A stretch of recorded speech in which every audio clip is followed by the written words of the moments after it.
नमस्कार, मैं डॉक्टर लक्ष्मण हूँ। Doctor L square multi speciality homeopathy clinic में आप लोगों का और एक बार स्वागत है। आज जिस बारे में मैं बोलने वाला हूँ वो है आपका यूटीआई मतलब urinary tract infection. Urinary tract infection को जानने से पहले जो चीज़ आपको जानना होगा कि यूरिनरी ट्रैक्ट कहाँ से कहाँ तक कहलाता है, ठीक है। और इस यूरिनरी ट्रैक्ट जो है, इस सिस्टम का कौन सा चीज़ पार्ट्स जो है ये इसमें इन्वॉल्व होता है। तो फर्स्ट ऑफ ऑल जो है किडनी, इसका नंबर 1। नंबर 2 उसके बाद आता है यूरेटर। यूरेटर मतलब किडनी से जो दो नाली जो है निकलता है, जो आके ओपन होता है यूरिनरी ब्लैडर। फिर ब्लैडर के बाद जो है यूरेथ्रा, जिससे हम लोग यूरिन पास करते हैं, ठीक है। तो ये टोटल जो है इसको बोलते हैं urinary tract infection, urinary tract. And इस पार्ट्स में कहीं पर भी अगर आपको इन्फेक्शन हो तो फिर उसको यूरिनरी ट्रैक्ट कहलाता है।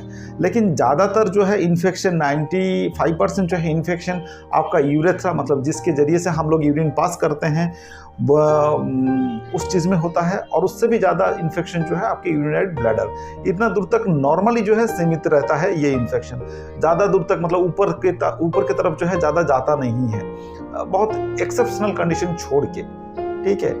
तो अगर देखा जाए तो इंडिया पे जो है करीब 53% लोग इस तरह का बीमारी में सफ़र करते हैं। और उनमें से जो है लगभग 80% फीमेल ही होते हैं। यूरिनरी ट्रैक्ट इन्फेक्शन के पीछे मेल और फीमेल का अगर रेशियो किया जाए तो फीमेल पेशेंट ही 80% होते हैं, 20% मेल होते हैं। 80% फीमेल पेशेंट होने के पीछे कुछ रीज़न होते हैं, कुछ कारण हैं कि फीमेल ही क्यों इसमें ज़्यादातर होते हैं। क्योंकि उनका जो एनाटॉमिकल पोजीशन है, एनाटॉमिकल पोजीशन मतलब जो है यूरेथ्रा जिससे यूरिन पास करते हैं, वेजाइना एंड एनस मतलब जिससे पॉटी होता है, ये जो 3 चीज़ें हैं, ये 3 चीज़ काफ़ी आमने सामने हैं। और जिस वजह से क्या होता है, एक नाली से दूसरी नाली में इन्फेक्शन स्प्रेड करने का चांसेस बहुत ज़्यादा होते हैं, ठीक है। और जब ये इन्फेक्शन होते हैं, इन्फेक्शन में जो है 90% जो बैक्टीरियल इन्फेक्शन होते हैं। और बैक्टीरिया जो है वो है ई कोलाई नाम का एक बैक्टीरिया ज़्यादातर पाया जाता है। दूसरा बैक्टीरिया भी हो सकता है, ऐसा नहीं कि नहीं, जो कि एक नॉर्मल आपके जीआई ट्रैक्ट मतलब आपके जो खाने पीने वाला जो नाली है, उस नाली का नॉर्मल एक कंटेंट होता है ई कोलाई बैक्टीरिया। तो जो हम लोग पॉटी करते हैं तो पॉटी के जरिए से एनएस के जरिए से आपके इजीली जो है यूरेथ्रा मतलब जहाँ से हम लोग सुसु पास करते हैं तो उस जगह पे आने का चांसेस ज़्यादा हो जाता है और इन्फेक्शन को फैलाने में बहुत आसान हो जाता है। तो इसीलिए फीमेल में ज़्यादातर ये चीज़ होने का चांसेस ज़्यादा होते हैं। और फीमेल में क्यों ज़्यादातर होने का चांसेस होते हैं, खास तौर पर जो है अगर मान लो अगर आप कॉपर्टी वगैरह मतलब कोई भी डिवाइस वगैरह कॉन्ट्रासेप्टिव के लिए आप यूज़ कर रहे हो तो उसमें भी क्या होता है, आपको इन्फेक्शन होने का चांसेस ज़्यादा रहता है कंपैरेटिवली। मेल में तो होता नहीं है, तो इसीलिए जाहिर सी बात है कि उसके रिलेटेड कोई इन्फेक्शन होने का चांसेस होगा भी नहीं, ठीक है। और दूसरा क्या है, अगर हम लोग फिजिकल रिलेशनशिप करने के टाइम पे अगर हम लोग कंडोम का इस्तेमाल करते हैं तो कंडोम की वजह से भी जो है काफ़ी हद तक वो इन्फेक्शन होने का चांसेस ज़्यादा रहता है, ठीक है। और आफ्टर मेनोपॉज होने के बाद क्या होता है कि एक फीमेल में क्या होता है, एक हार्मोनल काफ़ी चेंजेस होता है। एस्ट्रोजन लेवल जो काफ़ी हद तक कम हो जाता है, बॉडी का एस्ट्रोजन लेवल, और कम हो जाने से क्या होता है जो है वो आपका बॉडी का जो इन्फेक्शन होने का चांस जो है उस चांसेस को बढ़ा देते हैं। तो इतने सारे कारण हैं जिसमें फीमेल जो है ज़्यादातर होते हैं। उनमें से कुछ पेशेंट जो है, कुछ पेशेंट को ये बीमारी जो है रिपीटेडली होने का चांसेस भी होता है। चांसेस नहीं, होता ही है, ठीक है। और रिपीटेडली हम लोग किसको बोलेंगे? रिपीटेडली मतलब अगर देखा जाए कि पिछले 6 महीने के अंदर अगर किसी को 2 बार हो गया है या 1 साल के अंदर किसी को अगर 3 बार हो गया है ये प्रॉब्लम, तो फिर इसको रिपीटेडली कहा जाएगा। और रिपीटेडली इसका नॉर्मल इलाज जो है हम लोग करते हैं वो एंटीबायोटिक के जरिए से करते हैं, ठीक है। लेकिन ट्रीटमेंट के पार्ट में मैं बाद में आऊँगा, बट ये रिपीटेडली हो सकता है और हम लोग फ्रस्ट्रेट भी हो जाते हैं, यार कितना दवाई लें, इस साल 2 बार हो गया, अगले साल 2 बार हो गया, बार बार होते जा रहे हैं, तो हम लोग रिपीटेडली, तो इसमें बहुत सारे पेशेंट इससे भी जो है बहुत ज़्यादा फ्रस्ट्रेट हो चुके हैं कि कितना दवाई ले, क्या करें, ठीक है। मतलब एकदम फ्रस्ट्रेशन में भरे पड़े हैं। तो अब जो मैं बोलने वाला हूँ वो क्या है, वो आपका रीज़न, कारण क्या है। फीमेल में तो ज़्यादातर होते हैं, कारण क्या है, कारण के पीछे मैंने कहा कि वही बैक्टीरिया है, जो बैक्टीरियल इन्फेक्शन की वजह से ये चीज़ होता है। और ज़्यादातर जो है इस चीज़ की वजह से ये चीज़ होता है। और इसमें करना क्या चाहिए, मतलब प्रिवेंशन मतलब क्या करना चाहिए, खासतौर पर जो पानी काफ़ी ज़्यादा जो है आपको पीना चाहिए, सफिशिएंट अमाउंट तक, ताकि जो भी इन्फेक्शन वगैरह हो रही है, वो जो बैक्टीरिया आ रहा है तो वो काफ़ी सुसु के दौरान आपका निकल जाए। ठीक है। तीसरा चीज़ क्या है, जो अगर आप कॉपर्टी वगैरह इस्तेमाल करते हो तो उसको आप बंद कर दीजिए, कंडोम वगैरह का इस्तेमाल आप बंद कर दीजिए। ठीक है। सुसु करने के बाद जो है पूरी तरीके से वहाँ पर जो है तीनों नाली को साफ कर लीजिए, धोना बहुत ज़रूरी है। तो फिर क्या होगा, इन्फेक्शन चांसेस को काफ़ी कम हो जाएगा। रिलेशन मतलब फिजिकल रिलेशन करने के बाद जो है तुरंत आपको सुसु करना चाहिए। और तो फिर क्या होगा, उसमें जो है बैक्टीरियल इन्फेक्शन अगर होगा भी या बैक्टीरिया कुछ गया भी होगा तो फिर क्या होगा, तुरंत फ्लैश आउट हो जाएगा। या तो रिलेशनशिप करने के बाद आप थोड़ा सा 1 गिलास पानी पीजिए और पानी पीने के बाद जो है आप सुसु जाइए, तो फिर क्या होगा, उसमें आपको वो बैक्टीरिया जो है फ्लैश आउट हो सकता है। तो ये नॉर्मल मैनेजमेंट आप कर सकते हो। ठीक है। और जब भी आपको इस तरह का प्रॉब्लम होता है तो आपको पता कैसे चलेगा, ये एक बहुत बड़ा सवाल है कि आपको क्या सिम्टम होगा, क्या तकलीफ आपको होगा, और आप कैसे, आपको जानकारी कैसे मिलेगा कि नहीं आपको यूटीआई मतलब यूरिनरी ट्रैक्ट इन्फेक्शन हुआ है। तो फर्स्ट ऑफ ऑल क्या होगा कि आपको जो है बहुत मतलब अर्जेंसी ऑफ मिक्चुरेशन मतलब क्या है, सुसु अगर अभी लगना है तो अभी जाना है। ठीक है। मतलब आप इंतज़ार नहीं कर सकते हो। जैसे कि नॉर्मली क्या होता है कि अगर आप सुसु लगा है, ठीक है चलो यहाँ पर अगर टॉयलेट नहीं है तो फिर हम लोग थोड़ी देर का आधे घंटे के बाद कर लेंगे, लेकिन नहीं, जिनको यूटीआई रहेगा तो उनको तुरंत जो है आपको सुसु जाना होगा।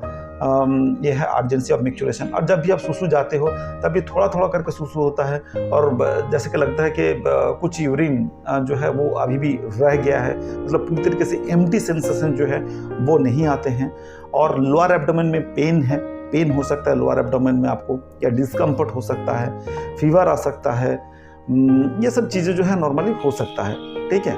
तो यही सब सिम्टम होता है। और सिम्टम में से नॉर्मली क्या होता है, कुछ पेशेंट में तो इतने मतलब आपको ट्रीटमेंट का ज़रूरत भी नहीं पड़ता है, नॉर्मल पानी पीने से भी जो है कुछ पेशेंट को ये चीज़ ठीक भी हो जाते हैं। लेकिन बहुत सारे पेशेंट में काफ़ी सीवियर जो है दर्द होता है, उसकी वजह से बुखार भी आ जाता है। तो डेफिनेटली उन लोगों का जो है एक मेडिसिनल इंटरवेंशन ज़रूरी होगा। ठीक है। और जिन लोगों को खासतौर पर रिपीटेडली ये चीज़ हो रहा है, उन लोगों के लिए मैं सजेस्ट करूंगा कि homeopathy is the best. Homeopathy का कोई ऑल्टरनेटिव नहीं है ये सब चीज़ों के मामले में। ये जो बीमारी के बारे में बताया हूँ, आपको कोई भी उतना एंटीबायोटिक खाने का ज़रूरत नहीं है।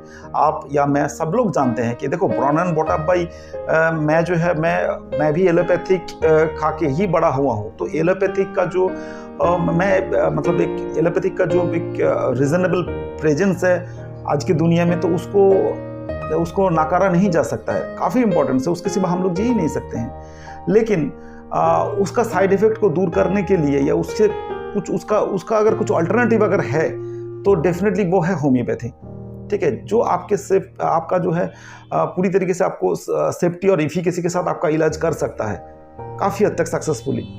ठीक है। तो ऐसा नहीं कि मैं ये चीज़ से बीइंग ए होम्योपैथ डॉक्टर मैं बोल रहा हूँ, लेकिन मैं होम्योपैथ अगर नहीं होता तो शायद मैं नहीं बोलता। ऐसा बिल्कुल भी नहीं है, ऐसा बिल्कुल भी नहीं है। मेरे घर में भी एलोपैथिक ज़रूरत पड़ने से यूज़ होता है, डेफिनेटली होता है, क्यों नहीं होगा। जो बीमारी, जो सिचुएशन, जो हालात जैसे हैं, उस हालात पे उसको करना मजबूरी है। ठीक है। तो इसीलिए मैं बोल रहा हूँ, इसीलिए मैं जो है बीमारी पकड़ के सब लोगों को बोलना चाह रहा हूँ कि इस जगह पे आप होम्योपैथी ले सकते हो। तो फिर क्या होगा, आप कुछ हद तक एलोपैथिक का जो साइड इफेक्ट को आप दूर कर सकते हो या उससे बच सकते हो। ठीक है। और क्योंकि एलोपैथिक भी लोगे तो उसका भी इफिकेसी है, उसमें भी आपको आराम मिलेगा, उसमें भी आप ठीक होगे। तो फिर आप होम्योपैथी भी लोगे तो उसमें भी आपको आराम मिलेगा, आप ठीक हो जाओगे। तो फिर आप होम्योपैथी क्यों नहीं लोगे, जो आपका इतना सेफ्टी और विदाउट साइड इफेक्ट के साथ आपको इलाज करेगा। तो डेफिनेटली आपको होम्योपैथी लेना चाहिए। यही मेरा वीडियो का कारण है, यही चीज़ आप लोगों की तरफ पहुंचाना ज़रूरी है कि किस बीमारी में कौन सा चीज़ करे। ठीक है। तो ऐसा ज़रूरी नहीं है कि मैं होम्योपैथ डॉक्टर हूँ तो फिर एलोपैथी का कोई काम धाम नहीं है, ऐसा बिल्कुल भी नहीं है। होम्योपैथी भी सब कुछ नहीं कर सकता है, एलोपैथिक भी सब कुछ नहीं कर सकता है। एलोपैथिक के अंदर मैं ये बोल रहा हूँ कि ये होम्योपैथिक का स्कोप है, जहाँ पर हम लोग इस ह्यूमन बीइंग या इस सोसाइटी को हम लोग कुछ दे सकते हैं, एक अच्छा सा हेल्थ या एक अच्छा सा ट्रीटमेंट प्रोवाइड कर सकते हैं कुछ बीमारी या कुछ पर्टिकुलर जगह के लिए, नॉट एज ए होल के नहीं बिना एलोपैथी का चल जाएगा। So there is no controversy at all. ठीक है। फेलियर होम्योपैथी का भी है, फेलियर एलोपैथी का भी है, सब कुछ चीज़ों का है। तो वो सब कंट्रोवर्सी में नहीं जाना है। मेरा साफ कहना है, जहाँ पर आपको होम्योपैथी आपको मतलब विदाउट साइड इफेक्ट आपको इफिकेसी दे सकता है, आपको वो इलाज होम्योपैथी में ही करना चाहिए, ठीक है। और जहाँ पर आपको इफिकेसी नहीं मिलेगा होम्योपैथी में, वहाँ पर आपको एलोपैथिक में जाना चाहिए। जहाँ पर सर्जिकल सॉल्यूशन छोड़ के, अगर सर्जरी का ज़रूरत नहीं पड़ेगा, अगर होम्योपैथी मेडिसिन उसको ठीक कर सकता है, तो डेफिनेटली आपको वहाँ पर जाना चाहिए, सर्जरी को अवॉइड करना चाहिए, ठीक है। तो ये मेरा व्यूज़ है। ये चीज़ इस बेसिस पे इस चीज़ को समझाने के लिए मैं ये वीडियो बनाता हूँ और आप लोगों के लिए इसको इलाबोरेटली समझाता भी हूँ। तो हम लोग लौट आते हैं फिर से हम लोग के टॉपिक में, वो है यूरिनरी ट्रैक्ट इन्फेक्शन। तो मैंने सब कुछ बताया कि इसका जो सिम्टम होते हैं वो क्या है, ये किस वजह से होता है, ये फीमेल में ज़्यादातर होते हैं। और होम्योपैथिक में इतना अच्छा यूटीआई मतलब यूरिनरी ट्रैक्ट के इन्फेक्शन का मेडिसिन है, जो कि पूरी तरीके से, देखो पहले के दिन में रिसर्च वर्क नहीं होता, तो इसीलिए बहुत सारी चीज़ों के बारे में हम लोग अनजान थे। लेकिन आज के दिन में डेवलप्ड कंट्री जो है, जैसे कि अमेरिका जैसा डेवलप्ड कंट्री जो है, उन लोगों का जो गवर्नमेंट इंस्टीट्यूशन होता है, नेशनल इंस्टीट्यूट ऑफ हेल्थ, वो लोग ये सब चीज़ों के ऊपर रिसर्च कर रहे हैं कि भाई इस तरह का चीज़ में होम्योपैथी कितना फ्रूटफुल है या इसका एफिकेसी कितना है।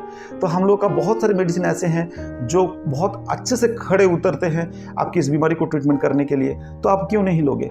उनमें से कुछ मेडिसिन का नाम है, जैसे कि कैंथरिस, एपिसमेल, बेलेडोना, ये सब चीज़ जो है काफ़ी फेमस है। लेकिन ये सब मेडिसिन को आप ऐसे ही मत लिया करो। कोई भी एक रजिस्टर होम्योपैथिक मेडिसिन रजिस्टर जो होम्योपैथिक प्रैक्टिशनर है उसके अंडर पे जाके लीजिए, क्योंकि ये मेडिसिन सेफ है, मतलब ऐसा नहीं कि इसका एब्यूज़ करना ज़रूरी नहीं है, ठीक है। तो अगर आपको लगता है कि नहीं आपको इस बीमारी का प्रॉब्लम है, इस चीज़ में आप सफ़र कर रहे हो और काफ़ी बार बार इस तकलीफ का आपको हो रहा है, तो डेफिनेटली उस बार उस और रिपीटेशन को ख़त्म करने के लिए आपको होम्योपैथी काफ़ी हद तक मदद कर सकता है। अगर आपको ये प्रॉब्लम है तो आपका कोई भी एक नज़दीकी जो रजिस्टर्ड होम्योपैथिक मेडिकल प्रैक्टिशनर है, आप उनके साथ कॉन्टैक्ट कर सकते हैं और आई कैन से यू कि आप बहुत अच्छे रहोगे, ठीक है। एंड विदाउट ये जो स्वीट पिल्स है, ये आपका क्या कर सकता है, आपके किस तरह का या कितना सीवियर आपको इन्फेक्शन को ख़त्म कर सकता है, शायद आपको अंदाज़ा नहीं है। तो डेफिनेटली आप एक बार मेरे कहने पे ही आप आपका डॉक्टर से जो है ये इस चीज़ का ट्रीटमेंट करवाइए, इलाज करवाइए, देखोगे आप अच्छे रहोगे। अगर और भी कुछ क्वायरीज रह गया हो तो फिर आप नीचे कमेंट बॉक्स पे आप कमेंट कीजिए, डेफिनेटली मैं आपको रिप्लाई करूँगा। नमस्कार।